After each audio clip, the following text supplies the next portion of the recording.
ओम श्री साईनाथाय नमः। Good morning, Sai morning. आइए आज का दिन शुरू करते हैं। आज का ये प्यारा सा दिन अपने बाबा के श्री चरणों को देखते हुए, अपने बाबा के प्यारे से इस मुखड़े को देखते हुए आज का दिन शुरू करते हैं। आइए साईं का दीदार करते हैं। आइए अपने बाबा से कुछ बात करते हैं, अपनी प्रार्थना अपने बाबा तक पहुंचाते हैं और सच्चे दिल से, श्रद्धा से थोड़ी देर, थोड़ा सा वक्त अपने बाबा के लिए रखते हैं, जो हमें सिर्फ बाबा को देना है और कुछ नहीं सोचना। और बाबा से कहते हैं, बाबा हमें ऐसा बनाना कि हम किसी के काम आ सकें, हमें ऐसा बनाना कि हम किसी की मदद कर पाएँ। हे देवा, हम पर कृपा करना, दया करना, रहम नज़र करना बाबा। और जब भी आप किसी की मदद करने जाओ ना और नहीं आप सक्षम हो, तो जैसे भी हो, जितनी भी आप कर पाओ उतनी ही मदद करना। ज़रूरी नहीं है कि आप बहुत ज़्यादा नहीं कर पा रहे तो आप निराश हो जाओ, नहीं। कहते हैं मदद ज़रूरी नहीं है कि धन से ही की जा सकती है।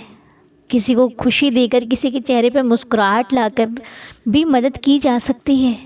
किसी का मन शांत करना भी एक मदद ही हुआ। मान लो कोई व्यक्ति टेंशन में है, बहुत चिंता में, अगर आप उसके पास 2 पल बैठते हो और आपके बैठने से, आपकी बातों से उसका मन शांत होता है ना, तो ये भी एक सेवा ही है। आपने उस व्यक्ति को कुछ तो सुख दिया, थोड़ी सी बातों से उसका मन बहल गया, उसका मन शांत हो गया, तो ये भी एक सेवा ही है। ज़रूरी नहीं है कि धन से ही सेवा की जाती है, बस कहते हैं भाव होना चाहिए। किसी की हेल्प करने का रास्ते भगवान खुद ब खुद दे देते हैं। हमारे मन में अगर इच्छा होगी ना कि नहीं हमें उसकी हेल्प करनी है, हम उसकी हेल्प करना चाहते हैं, तो भगवान कोई ना कोई रास्ता निकाल ही देते हैं, हमें उस तक पहुंचा देते हैं। क्योंकि भगवान खुद तो आते नहीं, माध्यम बनाते हैं ना किसी को, कि उसके माध्यम से किसी की हेल्प हो सकती है, उसके माध्यम से कोई, ऐसा ही होता है। किसी की प्रार्थना का जवाब भगवान किसी के माध्यम से ही देते हैं। अब हम आज मान लो किसी ने प्रार्थना की कि हे प्रभु मुझे ये चीज़ चाहिए और मेरे पास नहीं है बाबा, मुझे ज़रूरत है, और आप उसके पास पहुंचकर उसकी वो चीज़ पूरी कर देते हो, तो वो भगवान का शुक्रिया अदा करता है कि ये प्रभु तूने मेरी पुकार को सुन लिया। उसे भगवान पर और विश्वास हो जाता है। और भगवान ने किसको माध्यम बनाया? आपको। तो ऐसे ही भगवान की लीला चलती रहती है। भगवान ऐसे ही अपने भक्तों की सहायता करते रहते हैं, सबके काम आते हैं, सबको प्यार करते हैं, सबकी सहायता करते हैं। वो बहुत दयालु हैं। हमसे गलती होती है, हम बहक जाते हैं, हम भटक जाते हैं, भगवान नहीं भटकते, वो एक जगह पर स्थिर हैं। वो आपसे कल भी उतना प्यार करते थे, आज भी उतना ही प्यार करते हैं। और कभी भी जो चीज़ आपको ठोकर लगाती है ना, जैसे जिस चीज़ से आपको दुख होता है, उस चीज़ को बुरा मत कहा करो, क्योंकि वो चीज़ वही है जो आपको अपने खुदा के, अपने भगवान के नज़दीक लेकर के जाती है। जब हमें दुख होता है तो हमें भगवान की याद आती है ना, हे बाबा ये कैसे हो गया। तो दुख ही है जो हमें परमात्मा के करीब लेके जाता है। सुख में तो कई लोग भूल जाते हैं, तो दुख आता है तो उस परमात्मा की याद बनी रहती है। लेकिन अपने आप को ऐसा बनाइए कि दुख हो, सुख हो, कैसी भी परिस्थिति हो, आपने अपने मालिक को नहीं भूलना है, उन्हें हमेशा याद रखना है, क्योंकि वही ज़िंदगी है और वही सत्य है। बाकी ये सब तो चलता रहता है, आता है जाता है, आता है जाता है। वही एक है जो स्थिर है, था, है और रहेगा। आपके बाबा, हमारे बाबा, यही सत्य है। और सच को पकड़ के आगे बढ़ते चलना है, जीवन आराम से निकल जाएगा, कोई चिंता वाली बात नहीं है। और एक चीज़ हमेशा याद रखें कि भगवान के सिवा पूरा विश्वास किसी और पर कभी मत करना। ये मैंने बहुत बार कहा है और यही सच भी है कि उनके अलावा पूरा विश्वास आंखें बंद करके किसी पर भी नहीं करना है। सबसे प्यार करो, सबके साथ बात करो, सबके साथ अच्छे रिश्ते बनाओ, अच्छा व्यवहार बनाओ, लेकिन विश्वास केवल परमात्मा पर ही करना, अपने माता पिता पर करना, क्योंकि वही आपको सब चिंताओं से मुक्त करने वाले हैं। दुनिया चिंता देती है, वो चिंता ले लेता है। दुनिया हमें बहुत सारी बातें कहती है और वो सारी बातों का समाधान कर देते हैं। तो दुख मिटाने वाला एक ही है और दुख देने वाले बहुत सारे हैं। हमारी चिंता यदि किसी को है तो हमारे माता पिता और हमारे भगवान को होती है। अदरवाइज़ आपको दुख होगा तो वो आप ही फील करोगे, कोई और फील नहीं करता। दुनिया ये कहती है चल ठीक हो जाएगा, कोई बात नहीं, है ना। इसलिए सबसे महत्वपूर्ण आपकी लाइफ में वही होना चाहिए जो आपका सच्चा साथी है, और जो दुख में साथ दे उस व्यक्ति को कभी मत भूलना, क्योंकि अगर आपने कभी उसको छोड़ दिया ना तो भगवान आपको छोड़ सकते हैं। क्योंकि जो दुख सुख में हर परिस्थिति में आपके साथ खड़ा है, आपका साथ दे रहा है, आपके साथ बैठ रहा है, आपके जीवन को बदलने की कोशिश कर रहा है, आपको सुख पहुंचाने की कोशिश कर रहा है, और आपके जीवन में सुख आ जाने पर जब आप उसे छोड़ देते हो ना तो भगवान को भी बुरा लगता है, क्योंकि वो उन्हीं का माध्यम होता है। भगवान ने तो भेज दिया आपकी ज़िंदगी में उसे बैठने के लिए, उसे सब कुछ ठीक करने के लिए, और आने वाले समय में आप उसी को छोड़ दो तो फिर तो गलत बात है ना। कोई हमें छोड़ दे में कैसा लगेगा, बुरा लगेगा ना, और हम किसी को छोड़ दें वो भी गलत बात है। इसलिए उस व्यक्ति को हमेशा साथ रखो, उसको हमेशा उतना ही महत्व दो जिसने आपकी ज़िंदगी में हर पल आपका साथ दिया हो। क्या हुआ, आज वक्त हमारा अच्छा आ गया तो क्या हुआ, जब नहीं था तब तो वो साथ था ना। इसलिए परीक्षाएं लाइफ में बहुत होती हैं, बहुत सारी प्रॉब्लम्स आती हैं, लेकिन साथ देने वाले को कभी नहीं छोड़ना। साईं कहते हैं ऐसा, क्योंकि जो भाग्य में देखो वो तो मिलना ही मिलना है, लेकिन जो भाग्य में नहीं है उसे देने का सामर्थ्य रखते हैं मेरे साईनाथ। बाबा ज़रूर देंगे, आप बस भाव अच्छा रखना, अपने कर्मों को अच्छा रखना, बाकी आपको डरने की किसी से ज़रूरत नहीं है। ठीक है, चलिए अब हम प्रार्थना शुरू करते हैं। आज की प्रार्थना जिन लोगों के लिए की जा रही है और उनका भी माध्यम बाबा ने शायद हमें बनाया है कि हम प्रार्थना करते हैं, तो अगर किसी की लाइफ में खुशियाँ आती हैं तो सोचो कितनी अच्छी बात है ना।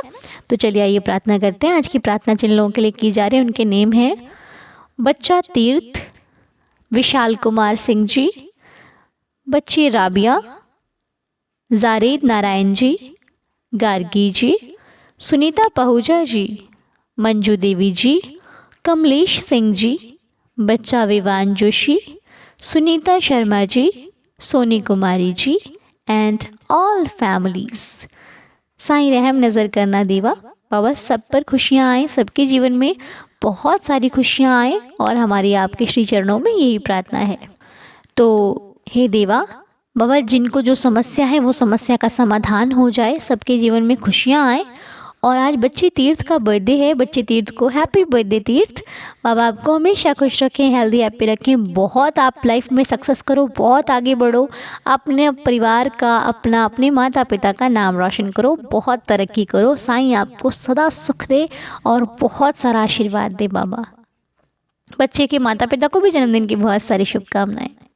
विशाल कुमार सिंह जी का बर्थडे है, विशाल जी आपको भी आपके जन्मदिन की बहुत सारी शुभकामनाएं। साईं आपको सदा खुश रखें, हेल्दी हैप्पी रखें, बाबा का आशीर्वाद आपके जीवन पर सदा बना रहे, आपकी लाइफ का हर पल बेहद खूबसूरत हो, और आप जो चाहते हैं आपको आपकी लाइफ में वो बाबा ज़रूर दें।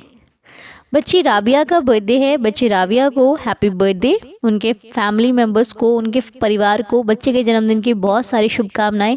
बच्ची लाइफ में बहुत तरक्की करे, बहुत आगे बढ़े, बच्ची का हर पल बेहद खूबसूरत हो, लाइफ में बहुत सारी खुशियां आए, जो चाहती है वो कर पाए, साइंस को खूब सक्सेस दे, मेरी श्री साईं चरणों में यही प्रार्थना है। गार्गी जी का बर्थडे है, गार्गी जी हैप्पी बर्थडे, साईं आपको सदा खुश रखें, हेल्दी हैप्पी रखें, बाबा की कृपा आप पर सदा बनी रहे, आपका जन्मदिन, आपका जीवन सदा खुशियों से भरपूर रहे, मेरी श्री साईं चरणों में यही प्रार्थना है। आपकी हर विश पूरी हो, हर मनोकामना पूरी हो, लाइफ में आपको बहुत सक्सेस मिले, बाबा ऐसी कृपा करें। और बच्चे विवान का बर्थडे है, बच्चे विवान को, उनकी फैमिली को, माता पिता को बच्चे के जन्मदिन की बहुत सारी शुभकामनाएं। विवान लाइफ में बहुत तरक्की करे, बहुत आगे बढ़े, और बाबा इस पर अपना आशीर्वाद सदैव बना कर रखे, और बच्चे की लाइफ का हर पल बहुत खूबसूरत हो, बच्चा लाइफ में जो चाहता है वो कर पाए, जो चाहता है इसको मिले, बहुत सक्सेस करें, मेरी श्री साईं चरणों में यही प्रार्थना है। साईंदार परिवार यही प्रार्थना करता है। तो बाकी जिनकी भी हेल्थ अच्छी नहीं है, आप चिंता नहीं करना, बस उदी लेना और पी लेना जल में मिला करके, बाकी सब कुछ बाबा पर छोड़ देना। कह देना कि साईं मैं मेरा भी नहीं हूँ, मैं तो खुद तेरा हूँ, ये शरीर तेरा, बाबा मैं तेरा, तो मेरे पास तो कुछ है नहीं, ठीक कर दोगे तब भी तुम्हारा भला है, नहीं कर दोगे तब भी, और ठीक नहीं करोगे तो मैं तुम्हारा नाम कैसे लूँगा। बाबा अपने बाबा से ऐसे बात किया करो जैसे कोई रिश्ता होता है, भगवान मत समझो, उन्हें अपना रिश्ता समझो, उन्हें अपने घर का सदस्य समझो कि ये तो मेरा बाबा है। भगवान होते तो देर से सुनते हैं, ये तो मेरे बाबा हैं, मेरा भाई है, मेरे मित्र हैं, मेरे माता पिता हैं, अरे ये तो मेरी 1 मिनट में सुन लेता है, ये कैसे नहीं सुनेगा? क्योंकि अगर ये नहीं सुनेगा तो फिर दूसरा तो कोई सुनाने वाला है ही नहीं बाबा मेरे पास, और मैं किसको सुनाऊँ? किसी को फ़र्क नहीं पड़ता, सिर्फ तुझे फ़र्क पड़ता है, तो तेरे को ही बोलता हूँ बाबा। तो ये सारी बातें आप बाबा से किया कीजिए अपना मानकर। आप किसी इंसान को जब अपना मानते हो तो उसके दिल में बोला है मुझे अपना मानता है ना, तो सोचो इंसान जब अपना मानने पर इतना कर देता तो इसको अपना मानोगे तो ये क्या नहीं कर देगा आपके लिए। ठीक है, तो चलिए आइए 11 वचन पढ़ते हैं और आज का दिन शुरू करते हैं। मेरा बाबा बहुत दयालु है, आप आजमाना नहीं, विश्वास करके देखना। ठीक है, आइए 11 वचन पढ़ते हैं।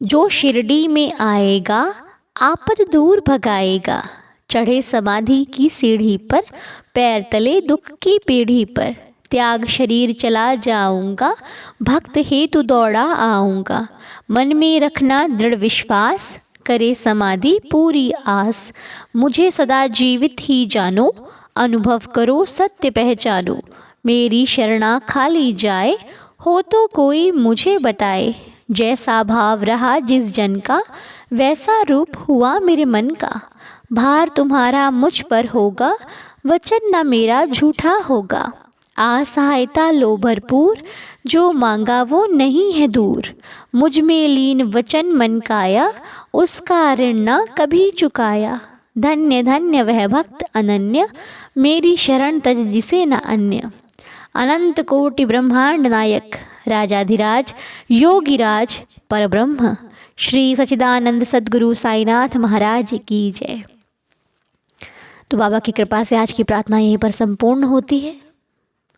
साईं ने कृपा की हम नया दिन शुरू कर पाए, तो आइए आज का दिन चलते हैं, आज के दिन को शुरू करते हैं। और साईं से आशीर्वाद तो मिल ही गया है, अब दिन बहुत अच्छा जाएगा, वो हर काम होगा जो हम चाहते हैं। बाबा हमारे साथ रहना, अंग संग रहना, घर से निकलते वक्त साईं का ध्यान करके बाबा को साथ लेकर निकलना, और सब मंगल ही मंगल होगा, चिंता नहीं करना। ठीक है, चलिए आज का दिन आप सभी के लिए शुभ हो, मंगलमय हो। फिर आपसे मुलाकात करेंगे अगले वीडियो में, तब तक के लिए ओम साई राम, जय जय साई राम। और हाँ, 12:30 बजे आना है, तीसरा दिन है आज। ठीक है, ओके, जय जय साई राम।